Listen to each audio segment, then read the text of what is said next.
भिंडी और आलू दो ऐसी सब्जियां हैं, मोस्टली लोगों को खाने के अंदर टमाटर पसंद नहीं होता, वो छांट छांट के निकालते हैं टमाटर को। मेरे दोस्तों यार मुझे टाइम पे धोखा, to be honest not really enjoyed your vlog. आधे लोग सपना देखना छोड़ देंगे तो उसे ताल यानी चाटा मिलता है। ऐसा लग रहा है कितना बड़ा सेलिब्रिटी बन गया हूं मैं, पॉडकास्ट चल रहा है मेरा।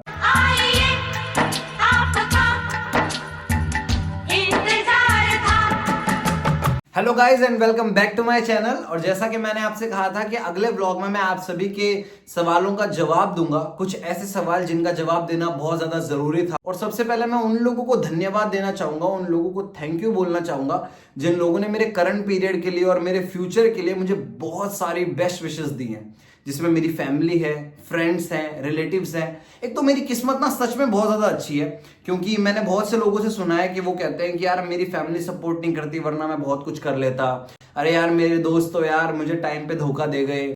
यार मेरे रिश्तेदारों के बारे में तो इतना गलत गलत बोलते हैं लोग, बट मेरे साथ ऐसा कुछ नहीं है। मेरी फैमिली सपोर्टिव है, मेरे फ्रेंड सपोर्टिव हैं, किसी ने भी आज तक मुझे कुछ भी ऐसा धोखा नहीं दिया।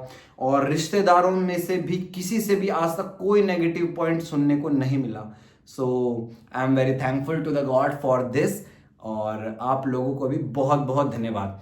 तो चलिए शुरू करते हैं उन सवालों का जवाब देना जिनका जवाब देना बहुत ज्यादा जरूरी भी था उन लोगों के लिए जिन्होंने ये सवाल पूछा, और मेरे लिए भी, क्योंकि मेरा ये फर्ज था, क्योंकि आप लोगों ने मुझे बहुत ज्यादा सपोर्ट किया है। तो चलिए स्टार्ट करते हैं। तो पहला सवाल है हमारे पास कमल चौहान 7368। भाई आप कहाँ के रहने वाले हो? कमल भाई मैं उत्तराखंड का रहने वाला हूँ, और बचपन में मैं दिल्ली शिफ्ट हो गया था अपनी फैमिली के साथ। ऐसा लग रहा है कितना बड़ा सेलिब्रिटी बन गया हूँ मैं, पॉडकास्ट चल रहा है मेरा। तो बचपन में मैं उत्तराखंड से दिल्ली शिफ्ट हो गया था अपनी फैमिली के साथ। दिल्ली में ही रहा हूँ मैं, मेरी फैमिली अभी भी दिल्ली में रहती है और मैं मुंबई में रहता हूँ। Next question is Mansi BR5। Actor बनना है, सजेशन प्लीज।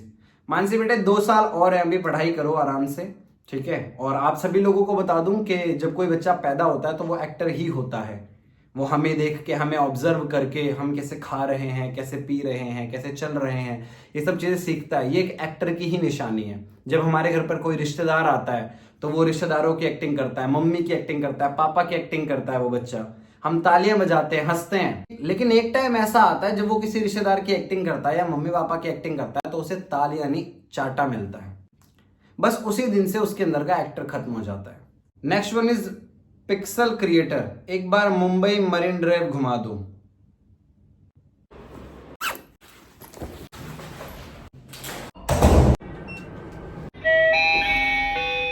Ground floor. कोई बात नहीं, आज नहीं तो कभी और सही।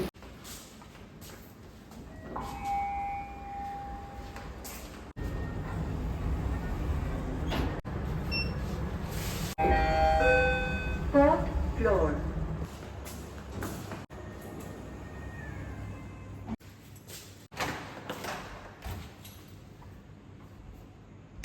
नेक्स्ट है हमारे पास बुधराम कुणाल R1J। हेलो, इनका सवाल है हमको SMS नहीं किया यार। बुधराम जी मैंने आपको शायद से SMS कर दिया है। इंस्टाग्राम पे मिस्टर BK के नाम से आपकी इंस्टाग्राम ID है, आप चेक कर सकते हैं। देखा, मेरे अंदर एटीट्यूड नहीं है यार, I am a good person. और एक अच्छा एक्टर बनने के लिए आपको पहले एक अच्छा इंसान बनना पड़ता है, तो आधा रास्ता तो तय हो चुका है। अब एक बड़ा सवाल है ओमकार मिश्रा 1C5WZ।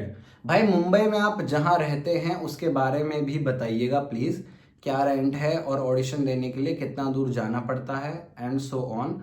और मंथली आपका कितना पैसा खर्च हो जाता है रूम रेंट और खाने पीने और ट्रैवलिंग को मिला के, प्लीज ब्रो। नमस्ते नमस्ते। तो ओमकार मिश्रा जी, वैसे तो इसके ऊपर पूरा व्लॉग बना हुआ है, फिर भी बता देता हूँ कि मैं नायगांव ईस्ट में रहता हूँ। ये मुंबई से थोड़ा बाहर की तरफ है। यहाँ का जो रेंट है वो 10,000 रुपीज़ है 1 BHK। अगर आप 2 BHK लेते हैं तो 13,000, और डिपॉजिट आपको 3 महीने का एडवांस में जमा करवाना पड़ता है। और आपने पूछा है कि कितना दूर जाना पड़ता है ऑडिशन देने के लिए।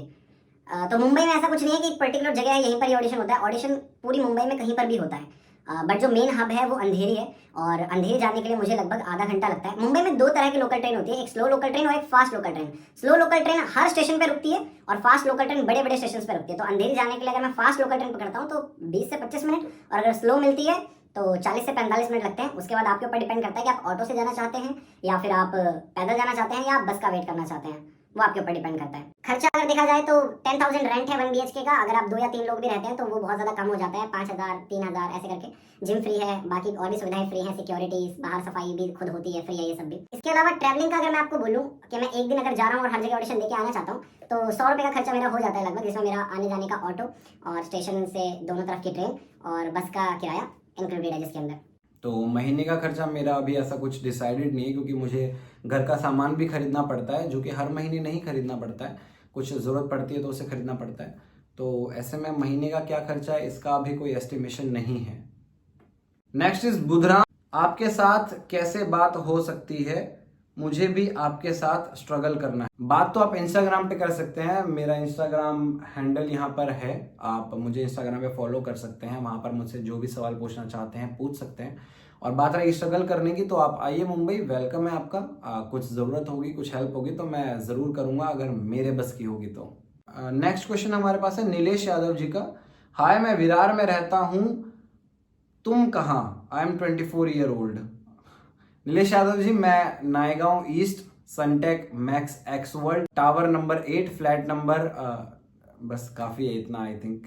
और विरार से जस्ट एक स्टेशन ही दूर हूँ, मैं ज़्यादा दूर नहीं हूँ। Next one is Bishujit Sahu.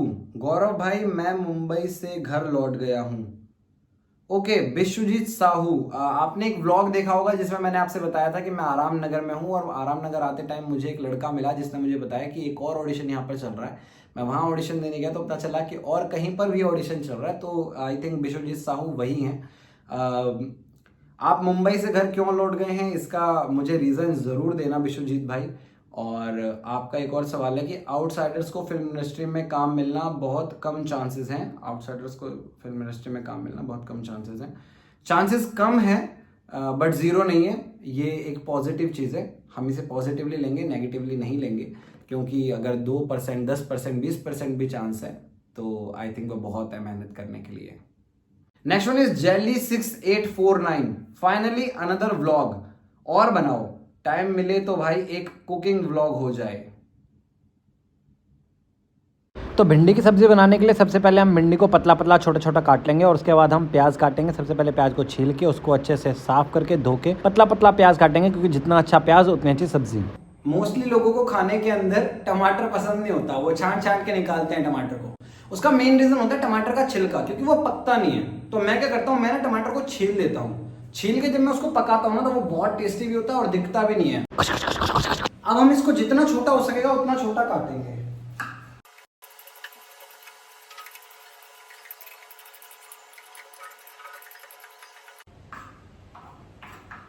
हमने भिंडी काट ली, टमाटर काट लिया, प्याज काट लिया, और जिंजर गार्लिक का पेस्ट पहले से ही है मेरे पास। तो चलिए शुरू करते हैं। सबसे पहले पैन को हम हल्का सा गर्म कर लेंगे, और पैन जैसे ही गर्म होगा उसके अंदर हम डालेंगे सरसों का तेल। आई थिंक इतना काफी होगा, अंदाजे से डालता हूं मैं सब कुछ। तेल को हल्का सा गर्म होने देते हैं। तेल गर्म होने के बाद मैं इसमें हल्का सा सरसों डाल देता हूँ। तेल शायद से ठीक से गर्म नहीं हुआ था। हमने एक मिर्च भी काटी थी, तो अब हम वो मिर्च इसमें डाल देंगे और इससे थोड़ा सा दूर हो जाएंगे। फिर इसके अंदर डालेंगे कटा हुआ प्याज, 1 चम्मच जिंजर गार्लिक पेस्ट। जैसे ही प्याज हल्का हल्का ब्राउन होना जैसे ही प्याज हल्का हल्का ब्राउन होना शुरू हो जाएगा, हम उसमें डालेंगे टमाटर।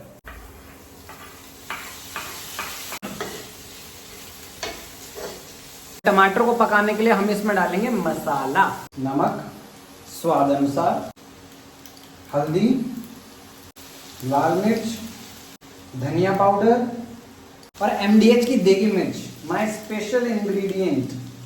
इसके बाद हम इसको अच्छे से मिला लेंगे।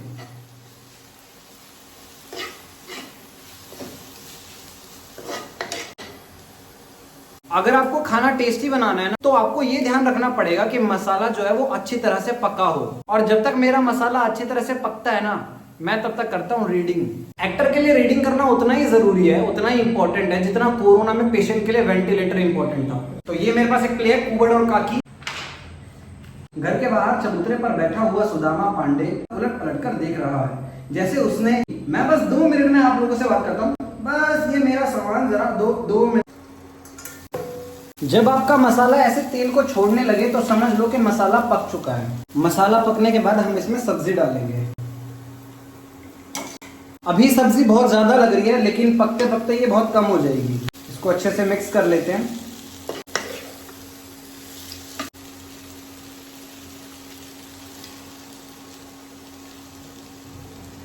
मुझे मेरे एक फ्रेंड ने कहा था कि कभी आपके हाथ से कुछ खाना गिर जाए तो आप उसको खाया मत करो, क्योंकि शायद से वो आपकी किस्मत में नहीं था इसीलिए गिर गया। तो इसको मैं क्या करूँगा, मैं इसको ना नीचे फेंकूंगा। नीचे एक बरामदा है, वहाँ पे जो चिड़िया होती है या गिलहरी वगैरह वो सब इसको खा लेंगे, अगर वो खाती होंगी तो। इससे ये वेस्ट भी नहीं होगा और मेरे दोस्त ने जो बात कही थी वो भी सच हो जाएगी, मतलब मैं उसे मानता हूँ, ये प्रूव हो जाएगा। भिंडी और आलू 2 ऐसी सब्जियां हैं जो मेरी फेवरेट है और इनको कैसे भी बनाया जा सकता है, मतलब कैसे भी बना दो। अगर मैं सिर्फ इसके अंदर नॉर्मल कुछ भी नहीं करता, सिर्फ भिंडी और नमक भी डाल देता तो भी ये बहुत टेस्टी होती। सेम चीज आलू के साथ, प्याज के साथ बना दो, टमाटर के साथ बना दो। अच्छे से मिक्स होने के बाद हम इसको ढक देते हैं ताकि ये अच्छे से पक जाए। और जब तक हमारी सब्जी पकेगी तब तक मैं फिर से रीडिंग कर लूंगा। आप लोग सोच रहे होंगे कि ये सिर्फ सब्जी बना रहा है, रोटी की तैयारी भी नहीं कर रहा। और रोटी में क्या होता है ना कि आटा कभी गीला हो गया, कभी सूखा हो गया, कभी ज्यादा हो गया, कभी कम हो गया, तो वो मेरे से हो नहीं पाता। मतलब हो पाता है बट उसमें ना बहुत ज्यादा टाइम, बहुत ज्यादा मेहनत लगती है। इसीलिए मैं क्या करता हूँ कि रोटी मैं बाहर से ले लेता हूँ। मुंबई में टिफिन सर्विसेज बहुत ज्यादा, तो यहाँ पर 6 रुपए की रोटी भी मिल जाती है, 7 रुपए की भी मिल जाती है, 10 रुपए की भी मिल जाती है, 20 रुपए की भी मिल जाती है। तो मैं बाहर से रोटी ले लेता हूँ और सब्जी घर पे बनाता हूँ। जनाब, बात दरअसल ये है कि मुझे कहानियां पढ़ने का बहुत शौक है। कहानियां जिनमें एक राजा के 7 रानियां ना हो, ना ही एक जादूगर की जान पिंजरे में बंद एक तोते में हो। ऐसी कहानियां जो हमारे सामने उसको लाकर खड़ा कर दे जिसको आज सुबह ही तो देखा था या फिर रोज सुबह देखते हैं। जैसा कि आप देख सकते हैं सब्जी जो है वो बन चुकी है। अब हम इसको गर्मा गर्म परोसेंगे। और ये आ गई हमारी रोटियां। मैं टेस्ट करके बताता हूं कैसी बनी है।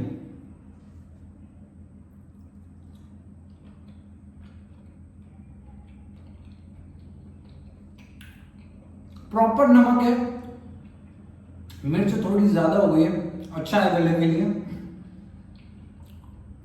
9 out of 10। ये तो मिनटों में सफाचट हो गई, सफाचट। Next one is Brijnath Singh 1834। Hi brother, मैं भी ऑडिशन देना चाहता हूँ। मैंने बहुत ट्राई किया लेकिन वो कास्टिंग लोग रजिस्ट्रेशन फीस मांगते हैं, तो क्या वो स्कैम है कि रजिस्ट्रेशन फीस नाम का भी कुछ होता है? वैसे तो कोई कास्टिंग डायरेक्टर, कोई कास्टिंग एजेंसी रजिस्ट्रेशन फीस नहीं मांगती है। अगर मैं खुद चाहता हूं कि मैं एक यूट्यूब पे या किसी प्लेटफॉर्म पे कोई सीरीज निकालूं जिसके लिए मुझे फंड्स चाहिए, तो मैं कर सकता हूं ऐसा कि मैं किसी एक्टर को बोलूं कि मैं आपको कास्ट करूंगा बट इसके बदले में पैसे लूंगा। ऐसा होता है, बहुत जगह ऐसा होता है। बट आई डोंट थिंक कि वहां जाने की आपको जरूरत पड़ेगी, क्योंकि मुंबई में हजारों कास्टिंग डायरेक्टर्स हैं। आप सबको अपनी प्रोफाइल भेजेंगे तो कहीं ना कहीं तो आपको काम जरूर मिल जाएगा। रजिस्ट्रेशन फीस देने के लिए हर कोई मना करता है और मैं भी आपको यही बोलूंगा कि रजिस्ट्रेशन फीस मत देना। सबसे पहले एक बार मैंने भी रजिस्ट्रेशन फीस दी थी 1000 रुपए, वो मेरा पहला ऑडिशन था और उसके बाद मैंने कभी रजिस्ट्रेशन फीस नहीं दी क्योंकि मुझे पता चल गया वो एक स्कैम था। Next is everything is here 4003। कोई फायदा नहीं है काम, सिर्फ जो लोग काम करे हैं पहले से उनको ही मिलता है। Everything is here 4003। मैं आपसे ये कहना चाहूंगा कि जो लोग पहले काम कर चुके हैं, अगर उन्हीं को काम मिल रहा है तो उन लोगों को काम कैसे मिला? बचपन से तो नहीं करते आ रहे होंगे, तो मौका मिलता है सबको, टाइम लगता है। Next one is Sneha Sahu 3988। Veera Desai road पे कहाँ किसका ऑडिशन हो रहा है? ये भी शायद से सेम व्लॉग का ही है। एक्चुअली वीरा देसाई रोड जो है ना वो एक हब है। मतलब उस रोड से आप आगे पीछे की तरफ जाएंगे तो different production houses, Yashraj film studios और बालाजी टेलीफिल्म्स, ये सब आपको वहीं पर ही मिलेगा। और उस दिन हुआ क्या था, उस दिन ना एक बहुत ही डिफरेंट चीज हुई थी। मतलब आप ये समझ लीजिए कि चैनल की तरफ से ऑडिशन आया था, जो कि आता नहीं है कभी भी। क्या हुआ होगा कि चैनल में जो लोग काम करते हैं उन्होंने आपस में बात की होगी कि यार हमें कुछ कैरेक्टर्स चाहिए कुछ सीरियल बनाने के लिए।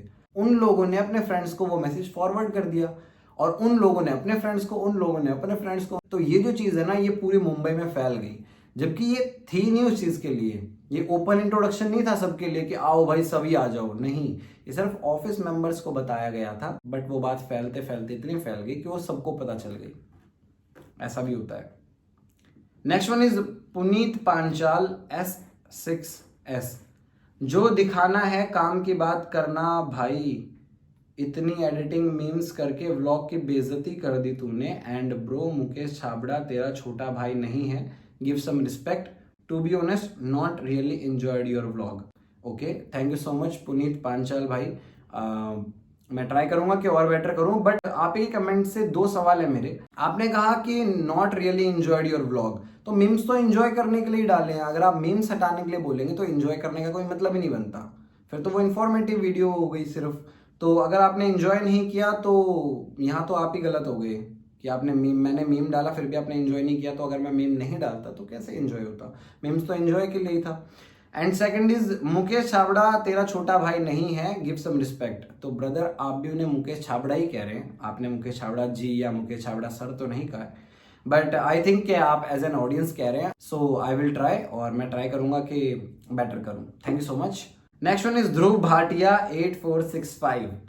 छोले कुलचे कहाँ मिल गए आपको? बहुत ढूंढने पर अंधेरे में लोखंड वाला में छोले कुलचे मिले और बहुत टेस्टी थे, 60 रुपए के। पेट तो भर गया लेकिन भंडारा मिस हो गया।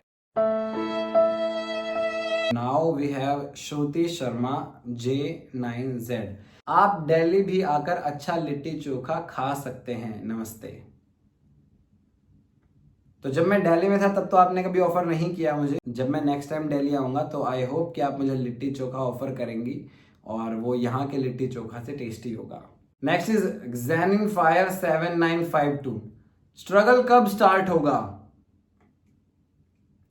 ब्रदर सही बात कही है आपने, स्ट्रगल कब स्टार्ट होगा। मगर सच बताऊं तो जब से मुंबई आया हूं तब से स्ट्रगल ही चल रहा है। आप ये समझिए कि आपके घर में मतलब जॉब को छोड़ के, आपके पापा को जॉब करते हैं या आपको जॉब करते हैं, उसको छोड़ के आपके घर में जो भी काम होता है, राशन लाना, बिजली का बिल भरना, पानी का बिल भरना, कपड़े धोना, या आपके घर पे मेड आती है, वो जो कुछ काम करती है, जो आप सारे लोग मिलकर काम करते हैं, वो काम मुझे अकेले करना पड़ता है यहाँ पर, और उसके साथ भागा दौड़ी भी करनी पड़ती है। और आप कह रहे हो कि स्ट्रगल कब स्टार्ट होगा? तो ब्रो सिर्फ धक्के खाने को, गाली खाने को, यहाँ काम नहीं मिला, वहाँ काम नहीं मिला, इधर धूप में भाग रहे हैं, उधर धूप में भाग रहे हैं, सिर्फ इसको स्ट्रगल नहीं कहते। इसके अलावा भी बहुत सारे स्ट्रगल हैं मुंबई में अगर आप अकेले रह रहे हो तो। और सारी चीज़ें ब्लॉग में नहीं दिखाई जा सकती, क्योंकि अगर मैं रियल स्ट्रगल जो चीज़ मेरे साथ होती है मुंबई में, जो चीज़ें हो रही हैं अभी, अगर मैं वो सब कुछ ब्लॉग्स में डालने लगा और लोग उसे देख रहे हैं, तो मैं सच बता रहा हूँ आधे लोग सपना देखना छोड़ देंगे अगर मैंने सब कुछ दिखा दिया तो। स्ट्रगल चल रहा है भाई, सच में स्ट्रगल चल रहा है। Next one is Yuvraj Singh CL7JY। Bro I am also looking for house in Mumbai, can you help me out? हाँ बिल्कुल युवराज भाई, मेरा इंस्टाग्राम हैंडल है यहाँ पर, आप मुझे इंस्टाग्राम पे मैसेज कर सकते हैं। आपका जो भी सवाल है आप मुझसे पूछ सकते हैं। मेरे पास कुछ ब्रोकर्स के नंबर भी हैं डिफरेंट एरियाज में, तो अगर मैं कुछ हेल्प कर पाऊंगा तो जरूर करूंगा। Next one is Super077 vlogs. भाई कितने रेंट में मिला, लोकेशन कहाँ है, कमेंट में जवाब भी दो यार। Super077 व्लॉग्स ब्रदर, मैं बस इस वीडियो के बाद, मतलब अभी तो ये एडिट होगी, जस्ट ये रिकॉर्ड हो रही है, अभी आपका रिप्लाई कर देता हूँ। एंड रेंट 10,000 रुपये, location Naigaon east, Sunteck max X world. Comment में मैं आपका जवाब देता हूँ भी। लास्ट इज भोले की जोगन। मुंबई का मौसम तो बता दो। अभी मैं घर वालों से बात करता हूँ ना जब भी, तो बताते हैं कि दिल्ली में तो बहुत ज़्यादा गंदी गर्मी है। मुंबई में ऐसा नहीं है। मैं अभी बिना पंखे के बैठा हुआ हूँ क्योंकि आवाज़ आती है पंखे की। मुझे थोड़ा बहुत पसीना भी आ रहा है, बट ऐसा नहीं है कि मैं यहाँ रह नहीं पा रहा हूँ। एक पंखा चलता है मेरा पूरे दिन अगर मैं घर में रहता हूँ तो, इसके अलावा किसी चीज़ की ज़रूरत नहीं पड़ती। यहाँ हल्की हल्की बारिश भी हो रही है, हवा बहुत अच्छी चलती है। मतलब अगर हवा चल रही है ना तो और कुछ चाहिए ही नहीं आपको, ऐसी हवा चलती है यहाँ पर। मौसम अच्छा है फिलहाल तो, अच्छा है, आगे का आगे देखेंगे। So guys thank you so much इतने सारे सवाल पूछने के लिए और पॉजिटिव रिस्पॉन्स के लिए। मैं फिर से उन लोगों को थैंक यू बोलना चाहता हूँ जिन्होंने बेस्ट विशेस दी है मेरे फ्यूचर के लिए और मेरे प्रेजेंट पीरियड के लिए। आई लव यू ऑल। और वो इतने सारे कमेंट्स थे कि मैं उन पर thank you thank you thank you thank you thank you thank you thank you बोलता हुआ थक जाता।